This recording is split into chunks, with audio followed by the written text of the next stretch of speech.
when people look at GEO, it's not as easy as putting everything in one basket and doing it in one go. So it's important to understand why you're doing the podcast and what you want back from the podcast. So your return, how will you quantify that? From personal branding, it's very effective. We focused a lot more on content side of things and using content to rank websites rather than just using core technical SEO to rank websites. Hey, hi everyone. Welcome to your show Coffee with Experts. This is your host Ranmay here.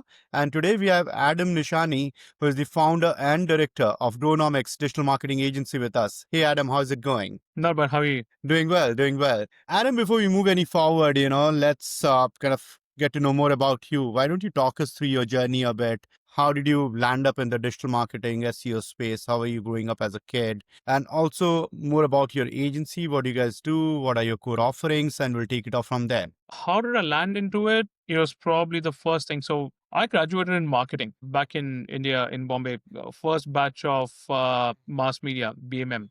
Oh, okay. And after that, worked in a media agency for about 5 years in India. When I moved to Australia, the closest thing to that was digital marketing. So worked at a company called Exa, and back in the day, they were the biggest web development / digital marketing agency in Australia. They had like 400 employees, and so worked over there for about 8 years. Mm-hmm. And there came a time when that company couldn't go on anymore. There were no indication, or there's nothing that we thought this will happen. And overnight, 400 people lost jobs. And I had clients that we were working for. The client said, "You know what? You've taken care of our work for so long. Why don't you start your own business, and we'll just come to you?" So it was a bit of a lucky thing that it was a bit of a good fortune that happened, and then we just got those clients who helped us start out, and then we've been taking care of those clients, and new clients have come on board along the way. So yeah, it's been an amazing journey all this while. We do focus a lot on SEO. I think that was probably our foundation. We do really good SEO work with our clients. A bit of personal interest in photography, content, and things like that kind of also kind of helped us go into a different direction where we focused a lot more on content side of things and using content to rank websites rather than just using core technical SEO to rank websites. So that is probably our main point of difference. Apart from that, I own about 100 Facebook groups here in Melbourne. Lovely. So if you go to different suburbs, Melbourne is a big city. Yeah. Spread out far and wide. From one point to another point, there'll be easily 100 kilometers radius, right? So it's far. Considering that there are so many different suburbs, we've got almost a community group for every suburb. So we've got tens of thousands of people in these groups who are trying to bond together, come together as a community, but also small businesses who are way too small and they depend a lot on their organic social content to grow their business, to keep their business going. So our groups are very important, very pivotal in that sense that a lot of small businesses can simply go in there, post, be a part of local community rather than, they just need to run. A lot of them are part-time businesses, home boutiques, home decor businesses, tutoring classes, and so on. And what they do is they just need something on the side. And for that, they don't need customers from all around the world. They just need people who are within 3 to 5 kilometers. They have limited availability. They'll probably work 15, 20 hours a week in that business. They just need to promote that business locally. So our groups are very helpful in that sense. So I guess our agency is a little bit different when it comes to how we approach growing other clients' businesses. So using the local community groups, using our expertise with content, using our expertise with SEO. And that's what, when you combine, you get Grownomics. Lovely, lovely. And then, like you mentioned, you are part of quite a few businesses and ventures, from restaurants to photo booth services and now, your own agency.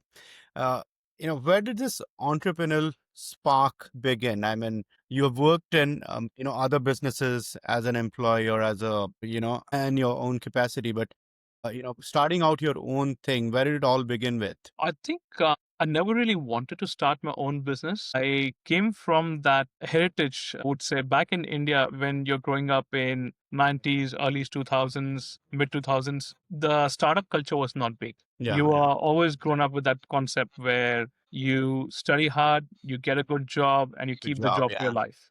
Right. So I come from a business family. I There we always go. grew up to kind of think, I'll get a good job and I'll kind of stick with that. Yeah. Along the way, after our marriage, my wife gave me a camera.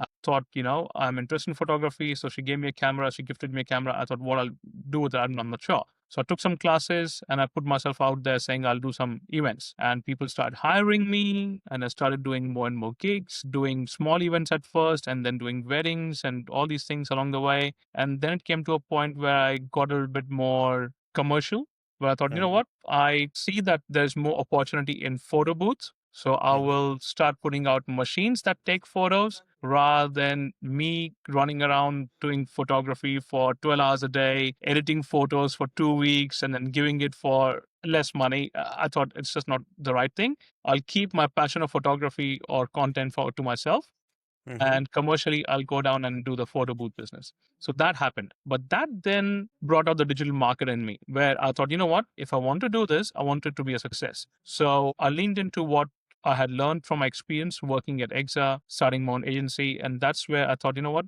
I want to rank my photo booth business at number one. So I reverse engineered Yeah. what keywords were working, did an exact match domain, did SEO on that website, and got it to rank on number one within 60 days of launch. Nice. So when I did that, I could then take it back to all my clients and everyone and say, you know what? Here's the proof. I've been able to do it for myself. I don't just say these things are possible. I've done it. And here's the proof. And that particular year, we were also, the photo booth business was in the top 10 in the country back in the day. So when we launched, we went hard after it and then we got the results. So that was very good. Now the photo booth business is self-sustaining. We have a person that takes care of that business, and I only go in there when I'm needed, when I'm required. So that just Mhm. keeps running on the side. Nice, nice. Now, talking about your agency, Grownomics, I mean, not the best of times to start your thing around 2020, right? I mean, a lot of Yes. uncertainty around COVID, people not stepping out, people Yep. not investing any further in their businesses. So, talk us through the, early challenges that you would have faced, because we as an industry kind of were the one of the first ones to kind of, come out of it with flying colors, because after a certain point, businesses realize that they need to be more online than ever to make it work. But Yep. initially, starting out your own agency, those early days, keeping the lights on, convincing businesses at such an uncertain time for any business. How were those days? That is an interesting question because a lot of people don't know this and don't talk much about this part. Before Grownomics, I was part of another agency. So I founded a different agency with my colleagues from Exa. So when Exa went down, we were almost 12 of us who came Mhm. together. We were all naive, it was all happening too quick. So we thought we'll put an agency together and we'll do things together and all these things. As time went on, it started to disintegrate, and we took the agency to a point where it was among the, I don't know if you know, there's a list called Fast 50 in Australia. That's the list Mhm. of fastest growing companies in Australia. Yeah. So we went into the Fast 50 in 2018, Mhm. and Exa shut down in 2016, 2016. And by 2018, we were in top 50 in Australia. And it took a toll on my own health, my own life, and everything. And after that point, I thought, you know what? After doing so much, it's just not worth it. I want to slow it down. And the timing was such, I sold out of that agency, Adaptify, in Mhm. February 2020. Okay. March 2020, everything goes into shutdown. Right. So the plan was I would rather not start an own agency and do things like that. I would rather go into helping out small businesses. So I was working on a concept where I act more like a fractional CMO, Yeah. Yeah. working with small businesses, helping them out with their marketing. Yeah. But Zen. the timing was such that in March, almost all businesses were shut down and there was no certainty what's going to happen for next few months. So I had to pivot. I had to start Grownomics overnight, and we did that. And then initially it was just me, and then kept going. So I still remember one of the first clients who came on board, a concreter who was struggling. We built everything for him, and this is in the month of May. So COVID hit us in March. The client joined us in the month of April. In May, he had closed more than $50,000 of sales from the leads that we got him. A brand new business. He started a brand new brand just around the marketing because his previous business had not worked out. He was experienced in concreting, but not in business. So he started a new business just around the same time when we started out. We both kind of had to trust each other. And from there, once that started rolling, it just kind of kept moving from there. Clients kept coming on board, and then old Yeah. clients kept resurfacing because I left the previous agency, and then some of those clients followed me around, and all those Lovely things happened. relations. Yeah. But the word got around. Initially, we were relying very heavily on word of mouth while I was still trying to build this up, and COVID was not the best time to sell. So yeah, work kept coming in, and then slowly we built it up to a point where we were almost at the same level as Adaptify, and I realized, you know what, I don't want to have that same mental breakdown again, where we're doing a lot of work, spending a lot of time, and not having Yeah. enough time to kind of balance that out with family life. And we kind of chose a part to be a bit more boutique, focus on quality results, focus on clients who we want to really work with rather than just trying to be everything to everyone. And we loved working with food businesses. We loved working with trades businesses. We loved working with wedding businesses because that's where our interests naturally were. Having to set up a photo booth business, which is events and wedding business, passionate about food from the background that I come in, and that later on led to Laddu Gopal, which is what we sell. So all those things we're passionate about, and we started working towards that. In 2022, it became more about focusing on the niches that we could work in. And that helped us kind of become probably a bit more industry leader in certain sense. We were one of the first ones to do Uber Eats optimization, Uber Eats menu log DoorDash optimization. The concept Nice. wasn't there in 2021. So 2021, we go about doing SEO for a lot of restaurants on Uber Eats. We were the Okay. first ones to say, you know what, don't look at Uber Eats as a food ordering platform, but look at it as a SEO platform. It's your platform. Yeah. So we were the first ones to do that in 2021, focused a lot on optimizing a lot of restaurants and getting a lot of restaurants' work come through from Uber Eats and not just relying on Google. So, changed things around over there quite a bit. So all those things happened along the way, and Grownomics happened at that pivotal time of COVID. I dropped the plan of being a CMO and started working on Grownomics. So yeah. Nice. Lovely. Now moving on, generative engine optimization is like the new battleground out there, right? So how are you preparing your clients to remain discoverable and, kind of topping the charts in an AI dominated search future now? The way I look at it is you need to understand different AI search engines. The way I would look at it is you've got your ChatGPT, Claude, Anthropic, Perplexity, Grok, and so on. All these Gemini, all these kind of search related AI answering machines. Okay. When you look at these AIs, there are certain things they can read and there are certain things they can't read. For example, Google and Gemini can read videos, but ChatGPT, Claude, Perplexity, Grok cannot. Yeah. You need to know which one is more important for which client, depending on the industry. And then you need to see how you can add value over there. For example, I could optimize 100 different videos on YouTube and Instagram. Now that Instagram is part of search results, Yeah. I could optimize 100 different videos for clients on YouTube and Instagram and get them to show in video results on search results on Google Answers. So when I go to Google, search for something, and I see video or results over there. Google was featuring YouTube. Google was featuring some TikTok till some time ago, but now it's preferring a lot more of Instagram posts. Optimizing all of that to show up in search results is one of the ways. The other thing is the value that you bring in. So if you're going to go to any search engine like ChatGPT and ask ChatGPT to create content that you are going to add on your website, and then you're going to rank again on AI search engine like ChatGPT, it's not going to work.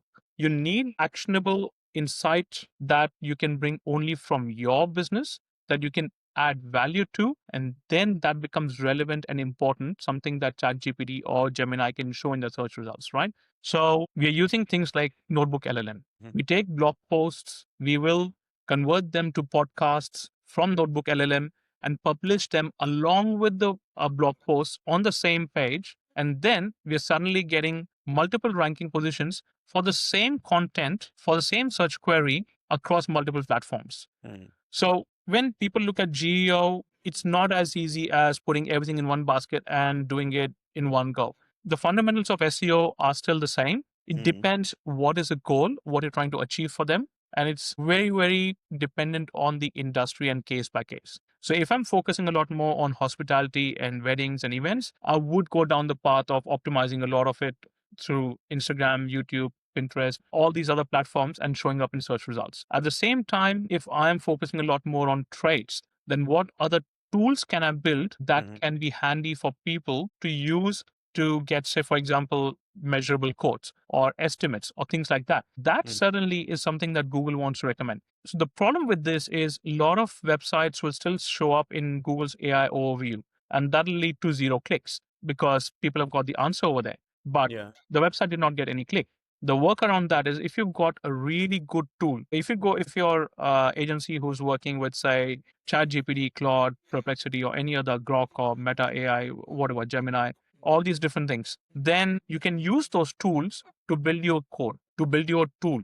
And you can use that tool on the website for people to engage with the website, not just come to the website. Because if they really know what they're looking for, they'll find the answer on Google itself. But Yeah. when they don't know, top of the funnel, you want them to engage. That is where once they visit the website, they find the tool you're looking for. For example, on a mortgage broker's website, you've got a calculator.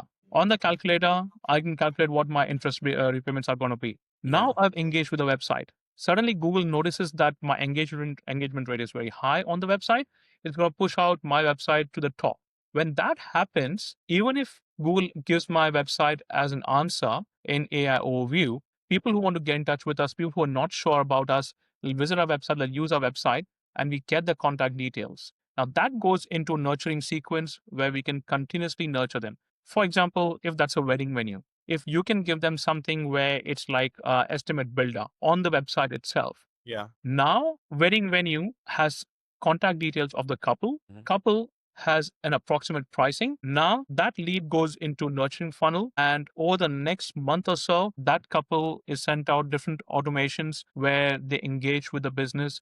At the same time, because of the engagement, the website also keeps creeping up on search results. Absolutely. That makes sense. Now finally, from a podcast perspective, you also got your own podcast, right? Driving growth with Grownomics. So how do you feel podcast, as a branding tool or, for your own agency and brand? And in fact, what personal branding as well? How do you think it can be leveraged by other business owners? It's a fantastic tool. You have to realize where it sits again. Like it's literally just that. It's a branding tool. That's it. It's going to get you a lot of exposure.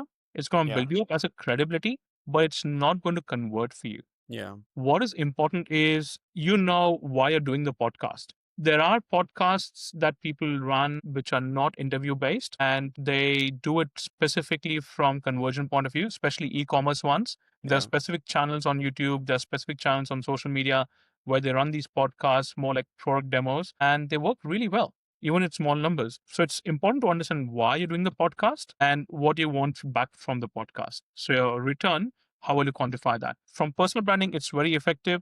The reason why we do it is we genuinely believe in helping small businesses. We are working on a new podcast series where we are going to come up with 1 minute videos instead of doing long podcasts, where we are Right. featuring a lot of more small local businesses rather than doing like 30 to 60 minute kind of podcast where it's a lot more in Correct. depth. So it's more about exploring small businesses because that's probably our mission. We want to help small businesses grow. It's really just that. That's why we are here. The best way to do that is get more small businesses, more exposure, more quickly.